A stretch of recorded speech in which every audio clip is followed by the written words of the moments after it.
probably good that we're redoing this just because the last time we said like my real name and where I lived and my social security number. I mean, that was crazy, man. I was like, oh Yeah, no, somebody's gonna steal my identity. yeah. I don't know why they want to do that though. Mm. Okay, let's rock. You ready? All right, let's roll. Okay, here we go. Let me just turn this up a little bit. Turn this up a little bit. Okay, got my lights rocking on three. One, two, three, go. What's up, feeders? Welcome to yet another action-packed episode of Got Fitted Japan, and I am your host, Johnny. And as you fine folks know, Got Fitted Japan is about two dudes, booze, Japan, and the news. And recently, we've been doing something special here on Got Fitted Japan. We've been finding really cool people who are doing awesome things here in Japan and getting them on the show and just figuring out how they're doing it and what they're doing and kind of pick their brain a little bit and just making friends. So that's what we're doing right now. And actually, faders, I am very, very happy because today we have a legend of a human being here on Got Fitted Japan. We have the one, the only Mario Long. Mario Long, welcome to the show. Hey, thank you for having me. Man, that was a fantastic introduction. I don't know if I can beat that. Um, but yeah, I appreciate it, brother. Thank you. Oh, you got it, man. Well, I've been doing this for a long time. Well, you're good at it. You're very good. Oh, actually, faders, I gotta come clean. I gotta come clean. We did this about a week ago, and for some reason, after our sound check, the sound failed, and so we recorded like an hour and a half epic episode, and yeah, it was soundless, and we got a lot of complaints from the YouTube live stream, and yeah, so that's one we're definitely not gonna put on Patreon, and please support us on Patreon. But actually, I want to support you, Mario. So, Yeah, yeah. Mario. You have been called many wonderful things. Some people call you a walking comic book encyclopedia. I last week called you a walking Google, a comic book Google. But you know what? You might even be like a walking comic book AI. You know everything about comic books. Every question that I have about comic books, new, old, and even more, you've got an answer, and you've got a detailed answer. I showed you my small little pathetic collection, and you just dropped knowledge on me like it was nobody's business. I was like, oh my goodness, I should reread these. And you're like, yeah, you definitely Yeah. should. So let me ask you, how did you first start collecting comic books? How did you get into the lifestyle? Yeah, it's a great question. Well, first off, I'll say that, as much as I appreciate the introduction, I mean, there are people that obviously have a lot more deeper knowledge of I'll never claim to be the king nerd of the nerds, right? And I say that affectionately, right? I consider myself as a nerd. So but I got into comics. The short answer is as a kid, I grew up in like the Detroit metro area and Mhm. I was really kind of into a lot of science fiction, a lot of fantasy stuff as a kid. I loved cartoons and comic books were just a way for me to kind of escape, my environment. And that Yeah. was one of the ways that I learned how to read actually by reading comic books, and having a dictionary next to me as I, read Stan Lee's, editor comment section and just getting comics from like my older cousins and things and maybe some things that I probably shouldn't have been reading like heavy metal and stuff but yeah, that's how I got started is as a kid, young kid. Very cool, very cool. And so you've been collecting comics since you're a little kid, but now Right. you're living in Tokyo, Japan. So you're going from Yeah. like Detroit to Japan and you're still collecting comics. Is it easy to collect comics in Japan? And when I Well, say yeah. comics, I mean American comics. Obviously, Japanese comics are pretty easy. Yeah, well, so you've got a couple places, mainly in Tokyo and Osaka. In between that, it's kind of like it's just like a barren wasteland of places. There might be one or two shops that will carry current comics, but there's one in Akihabara called Blister. Lister. Blister Comics. I'll actually give them a little bit of a plug. They're sponsoring one of our upcoming events. But yeah, Blister Comics in Akihabara, and then there's another one in Osaka that has comics, and then obviously the internet. You can get trade paperbacks if you want. A lot of like indie comics like Image. There's a lot of really cool series right now that are trade paperbacks. You can get those on Amazon. Very cool, very cool. And do you think like lot of Western people that come to Japan and live here for long periods of time continue to collect Marvel comics and DC and so on? Or do you think they generally kind of like kind of go towards Japanese comics like Jump, like Lupin Sansei, Yeah, Go-Go 13? Those are yeah. some dated ones, but I don't know. One Piece. Man, you got even One Piece now is old school, man. You gotta we're three generations behind. Oh man. Yeah, Okay, I'm it's sorry. I'm sorry. I'm it's old school. I like it. yeah, yeah, hey, me too. Go 13, I think, is an awesome series. Lone Wolf and Cub, if you've ever read that, is an awesome Yeah. series, right? There's a ton of manga that it's, from like the 60s, 70s that I think is just amazing. And maybe we'll talk about that a bit, what we're doing to kind of like bring some of those older properties back into the mainstream. But to answer your question, I think people that come to Japan typically have an interest in Japanese culture, and that includes manga.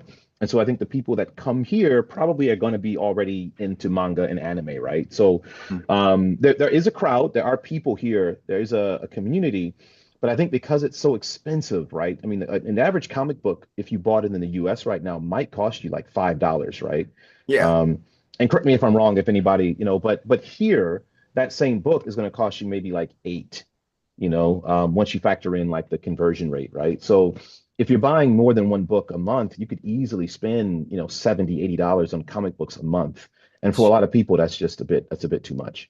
Yeah, yeah, yeah. That's definitely true. What about Yeah. used comics? Can you get used American comics here? I know you can get tons of used Japanese comics for like super cheap. Yeah, so actually I found a place a few years ago and it's called at like the at mark, Mhm. like an email at mark, and then Wanda. So if you put like I guess it's like the katakana pronunciation for wonder, but it's at Wanda, and that's in Jimbocho.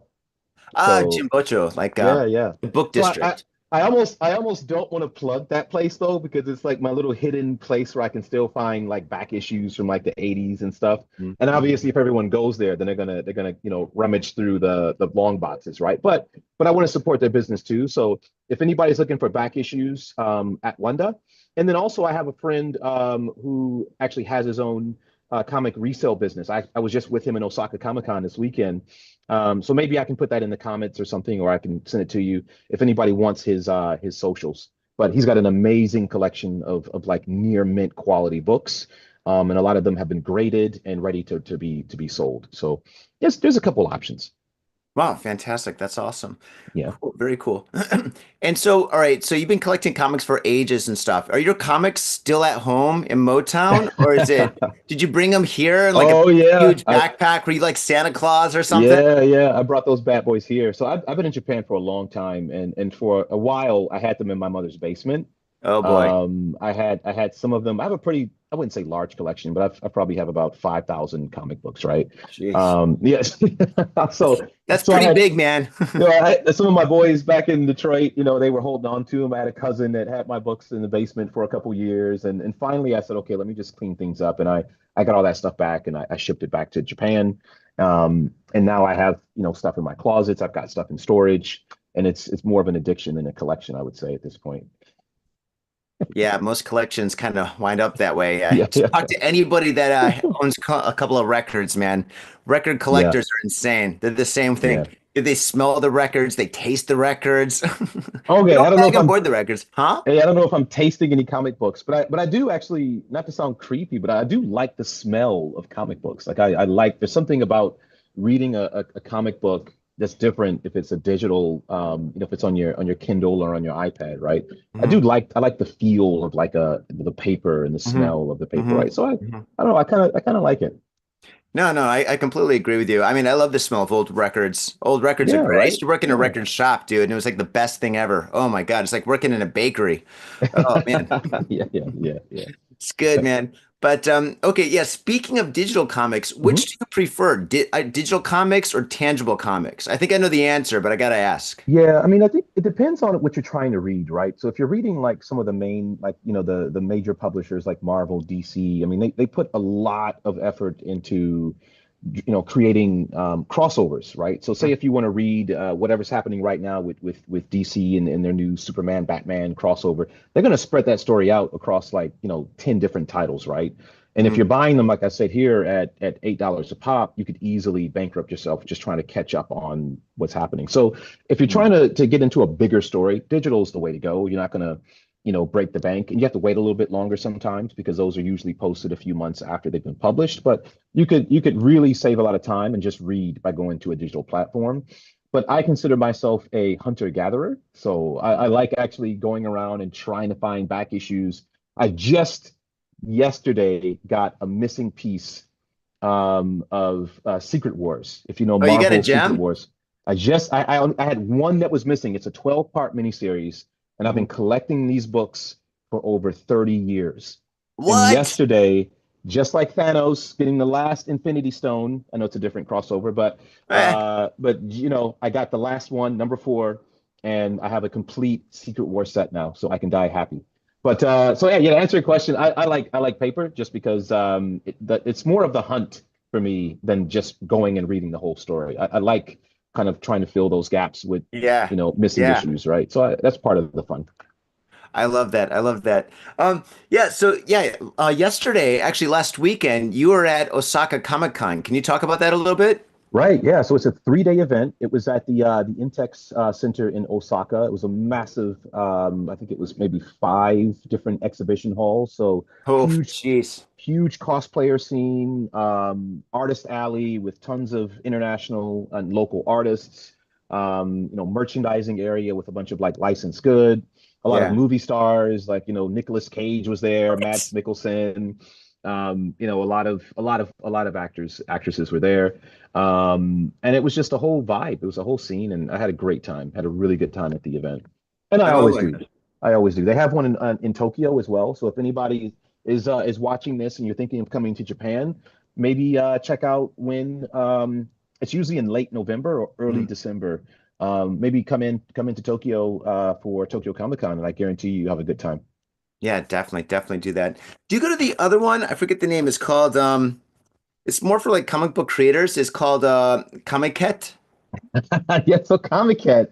Yeah, Comic Cat is Comiket. wild. Have you been? I have not been, but I'm Oh definitely my, gonna go. wow. I'm gonna go with the Dose guys.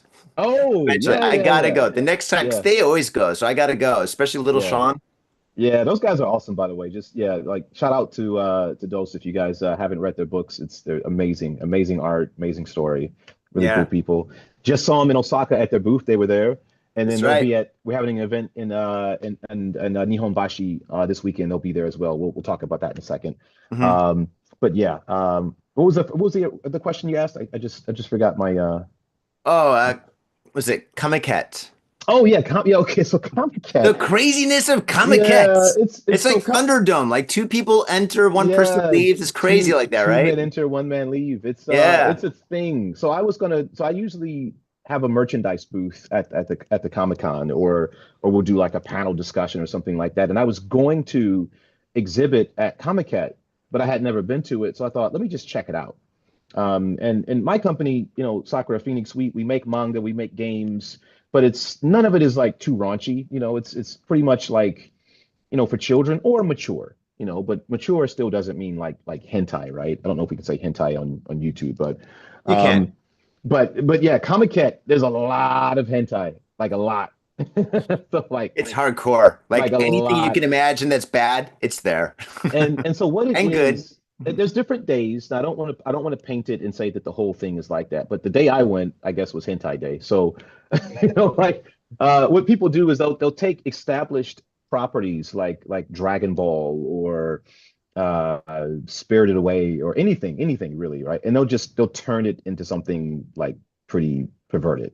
And a lot of the people who draw it, a lot of the mangaka are like these sweet, like old ladies and like you'll go to the booth and they'll smile at you and you'll look at it and you're like, oh, tentacles. And they'll just kind of like go, yeah, that's what I do. So yeah, I decided to not exhibit at that event. But if anyone's in town and you want to see something like truly crazy, go to Mhm. Comic Cat and it's very different from what you'll get at like a Comic Con or some of the other bigger events. It's an experience. It is, and it's massive. So I went like right after COVID, in like 2023, Mhm. 2022, and it was the biggest event that I had seen. Even bigger than the Olympics from what I saw when I was here, right? Because there weren't any, no any spectators, right? So it was one of the first big events that Tokyo had after like the pandemic era, Mhm. left. And I was blown away. I was blown away. It was a whole subculture that I had never really thought about that it's on full display there, and it's a lot of people, and they're not the kind of people you would imagine that would be looking at content like that. So I was Mhm. quite surprised. Yeah. Yeah, I was impressed. Mm. Oh my God. But yeah, so let's talk about what you do in your company. Yeah, sure, sure. Thank you. So Sakura Phoenix is a Yep. manga tabletop game and animation production company. Right Mhm. now, we focused primarily on the manga production and the Mhm. tabletop game production. We have a partner company that handles animation. So, they've done stuff with Netflix, Amazon, and other streaming platforms. Mhm. But right now, what we do is we create our original intellectual properties. I have two right now that are in development. One has officially been announced called God Tier. God tier. God I Tier, dig it. yeah. God Tier comes out as a manga in America on June 17th. If you just Google God Tier and then Mad Cave Studios is the publisher for that. So it's on Crunchyroll, it's on Amazon, it's on Mad Cave's website. The pre-sales are live now until I think May 24th, 23rd. But Awesome. yeah, please go in and pre-sale. It really helps. And then if you can't do that, go into your local comic book shop and hopefully they have a copy there. But it should be around nationwide from June 17th. Nation in Japan or nation in the States? In the US, yeah. It's already published in Japan. I had that published maybe 2 years ago. Very cool. Yeah, yeah, I appreciate that. Thank you. But it'll be published basically nationwide in the US, from June 17th. Volume one, it's a black and white manga tankobon format, which is like Mhm. around 180 pages. Wow, that's Um, great. yeah, so it's about I think like $10, maybe 10.99 or something like that. Um, it might be cheaper on Crunchyroll if you go to crunchyroll.com, but that's just me. Uh, so, but yeah, and then volume two comes out in August. And yeah, it's inspired by Greek mythology. It's a very different take from anything that I've seen before. So Mhm. I think it's an Mhm. original take on kind of an older concept, but it Very cool. basically is the story of a family trying to survive in the middle of a war, basically between rioters and police, gods and monsters, and then forces even bigger than the gods, titans, right? So this family is trying to survive in the middle of this massive disturbance, right? And there's a bit of like a little bit of a sci-fi edge to it. But yeah, I'm really proud of the book, and I really hope people give it a chance and stick with it until we get to the end of the series. Well, that is fantastic. Very, very cool. And it just a quick question regarding your company. Is the Mhm. lot a lot of the stuff that you do regarding comics and comic book art, is it more like American style, like Western style, or is it like French style, or is it Japanese Yeah, style, yeah. or Yeah, a that's a great hybrid? question because it's more of a hybrid, right? So obviously I'm going to write things that are influenced by my upbringing, by my experience. I can try to write things that are different from my experience, but I'm going to probably write stories in a Western mindset, right? Hmm.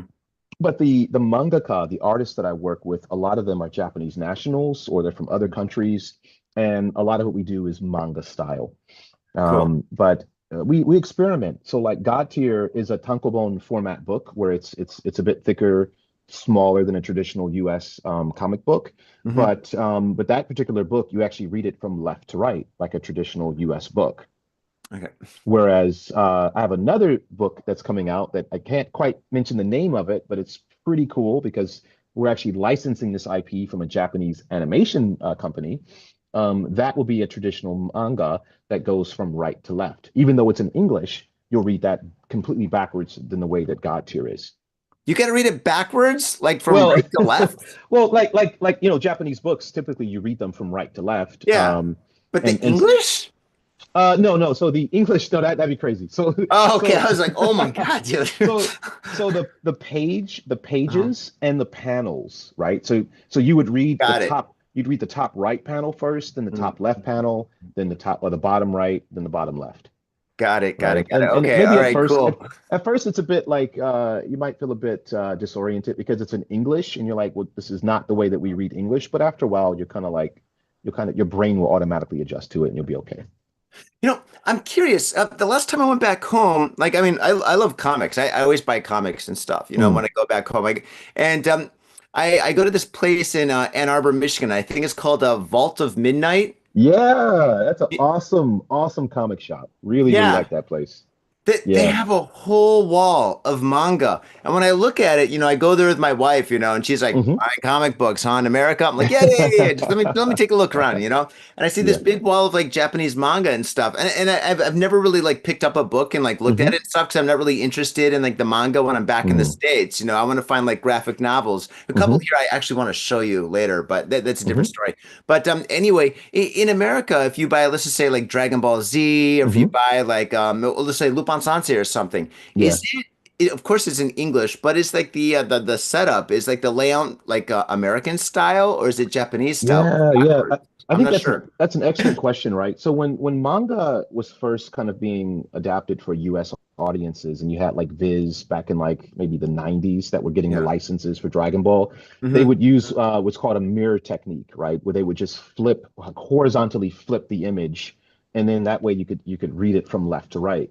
But but as you know, as an artist yourself, like that really affects, the symmetry of a lot of art is not 100% accurate. So if you Yeah. mirror flip something, a lot of the artwork looks weird because it wasn't made to be viewed that way, right? Hmm. So it actually had kind of a negative effect on the experience with the book because the artwork isn't exactly how the artist intended it to be. So now fast forward, 30 years, and audiences now, readers are a lot more mature in the sense Yeah. that they can read a book in English from right to left. And like I said, their brain automatically adjusts to that. The thing I would say to you is you mentioned like trade paperbacks and you mentioned US comics and things like that. If you take a pie chart and you put all the books that are sold that are graphic novels on a pie chart, you'd be surprised that in the US right now, a majority of those books are manga books, I heard about that. Yeah. right? Hmm. So, I mean, right now, obviously, you're seeing a lot of the bigger, publishers, Marvel and DC, they have the marketing bucks, so they're publishing tons of books. If you go to a bookstore, you'll see tons of, what did you just throw away My phone, it there? keeps on ringing. Okay. It's You'll, vibrating, dude. It's like you'll, it's you'll, like an earthquake, dude. I'm like, stop. yeah. I got it on vibrate, but it's like beep, Uh, beep, beep, beep, beep, beep. I work freelance, and right now everybody's oh, getting off okay. work, so I'm so sorry to No, disrupt no, no, no worries, no worries. But you'll see tons of books on the shelf. You'll see tons of commercials. You'll see obviously tons of movies. Marvel has movies coming out. DC has movies coming out. But the you. people are speaking, and the people are saying we want manga, and so that's what's selling right now. So obviously you've got like your core Batman, Superman, Spider-Man fans, but a lot of these other titles might not be selling as well because a lot of the audience is gravitating now towards manga. And that's nothing against traditional, US comics, but I think the audience now, they want something a little bit different. And this is an amazing time to be in this industry. Wow, that's awesome. Hey, Yeah. quick question. Do you think it's because of action? Like a lot of Japanese comics, it's just action, action, action, action in your face, page turner, page turner. Is it Yeah. that, or do you think it's like the stories that they're so radically different than American Hmm. style stories, or maybe a combination of everything? Or Yeah, I of think it's course a the artwork. combination. It's a combination of everything, right? One, our attention spans are a lot shorter, right? So you kind of have to get to it. And anime and manga, like they exaggerate everything, to Yeah. the 100th degree, right? So I think that's a part of it. One is just the attention span and just the spectacle, Mhm. the art quality. I mean, a lot of manga is just beautiful, beautiful artwork, right? And it's very True. different. The other True. thing too is I think every property kind of has a shelf life, right? It has a time when it peaks and then a time where it falls off. And if it's lucky, it has a time where it comes back. I grew up in a time when the Ninja Turtles came out and it was super popular and then it kind of like fizzled out and then it came out again and it kind of fizzled out and now it's high again, right? Hmm. So these things kind of come and go. But the point I'm getting at is traditional superheroes, this stuff is like from the 30s a lot of times, right? From the 40s. And so you have people walking around with, their underwear on the outside of their pants, like it's a very outdated concept that I think we're very lucky that I think people still like Superman, right? But it's a concept that was made, 90, almost 90 years ago for a completely different culture and people, right? Hmm. So obviously there's something about that story that resonates and Hmm. hopefully there's going to always be an audience for Superman. But I think people need something a bit different and something for this generation. And I think manga and anime specifically has that feel of this is made for the people now. Cool, very cool. All right, and speaking, all right, I know Mhm. you've got a little bit of time left, but so I'm Yeah, going to yeah. keep it short. But speaking of manga in Hmm. Japan and like new manga and superheroes. Hmm. You've got a very, very special event happening this weekend, and I really want you to talk about it and plug it to get our audience that's living in Japan interested in coming Yes. out. Yes, yes, yeah. This is very cool. I'm actually really proud of this event. We've been planning this for a very long time. And so the organization is called Legacy Art Japan, and it's a collective of my company, Sakura Phoenix, my partner company, Day Art Stagio, that's animation studio, and then another one of our partners, Dante Carver, who's a major talent on TV and film here in Japan.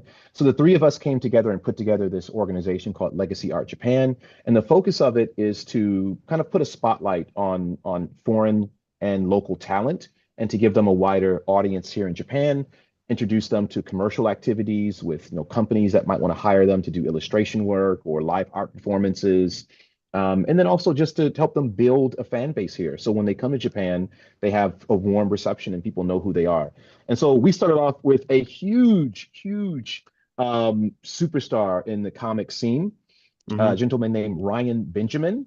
Hmm. Ryan Benjamin has been in the industry for a very long time. As far back in the 90s, he worked with Marvel, DC, Image Comics, like when they first took off, Wildstorm, like all these major, IP that he's worked on over the decades, and his amazing work is just it's hard to even put into words, right? So Ryan Benjamin is doing an exclusive collection of artwork that he's prepared for this exhibition.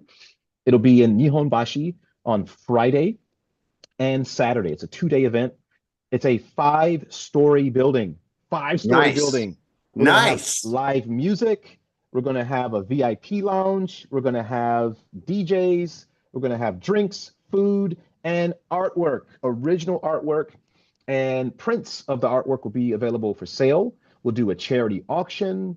I mean, it's just all types of stuff. So if Mhm. you are in Tokyo this weekend, May 9th, May 10th, and you're not at that event, you're doing something wrong with your life.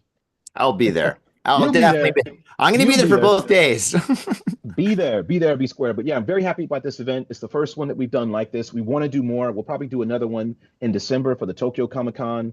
And yeah, this is going to be fantastic. So please, everybody, if you're listening, come on down. The tickets are free. We ask that you buy one drink at the door, but the actual ticket itself is free. And, I think you'll meet some new people. You might see some familiar faces. You'll obviously see some really cool artwork. Ryan Benjamin will be there doing Nice. live art performances and signing autographs on prints and doing commissions as well. So this is a really cool thing. He was one of the hottest artists at the Osaka Comic Con, and he's extended his stay to basically be at this event. So I'm really happy to have him here, and I can't wait for people to have a chance to meet him and see his artwork. Fantastic. That's awesome. Mario, thank you so much for being on the show. No, thank you. Really appreciate it, brother. Thank I know you. we went over just about a minute or so. You It's got a all meeting right. happening right now, so I'm just like, oh my God, I'm Yeah, trying to yeah. like get everything. All It's all right. right. We're a minute over, right? But you're okay? All right. Yeah. No, no, no worries. No worries. Yeah. Oh man. Mario, dude, thank you so much for being on the show. It's so great to hang out with you again. It's so great to pod with you. I can't wait to see you this weekend. I'm Awesome. Awesome. so excited about all the wonderful things that you're doing here in Japan, all the wonderful things that you're going to be doing in Japan and with like the rest of like your awesome career, collecting comics, making comics, and just adding and fueling, putting gasoline on the comic community and blowing it up and make it as big as you can, man. Because I know that's what you're doing, dude. Oh man, thank you so much It's for all being it's all awesome, dude. I'm so positivity. happy. Thank you so much for your support, your energy. Really appreciate it. Look forward to seeing you this weekend. And Hmm. again, spread the word. If you guys are in Tokyo this weekend, please come on and see us. Appreciate it. Absolutely. Faders, you know what to do. Go down in the show notes and click on the links. All the links for everything that he's doing is down there, especially for the show that's coming up this weekend. It's going to be great. We look forward to seeing you there, and thank you so much. And we'll catch you next time, Faders. See Peace. ya. All right, and that's a podcast. Oh man. Whoop, So we're whoop. streaming right now on YouTube. So we are live. And yeah, so this is good right here. and I think everything is good. Fingers crossed we did it this time. Okay. Oh my All right. God, I'm so Hey. nervous, dude. Halfway Uh, through the show, I started checking my levels. I'm like, it looks like everything's uh, okay. Oh my all right. God. No, I appreciate it, Johnny. Thank you so much. Let's talk again soon, maybe tomorrow. We're having that team meeting in the evening. Hopefully you can make it. If not, I'll record it. Dude, I'm so Um, busy. I've got so many projects I'm working on, but I'll do yeah. my best. Okay. Like I said, I'll record the meeting, so everyone who's invited to the meeting will have a copy of it. So, but we'll just go over any questions, and then if you can make the one on Thursday, that'll be the one where we kind of Mhm. do a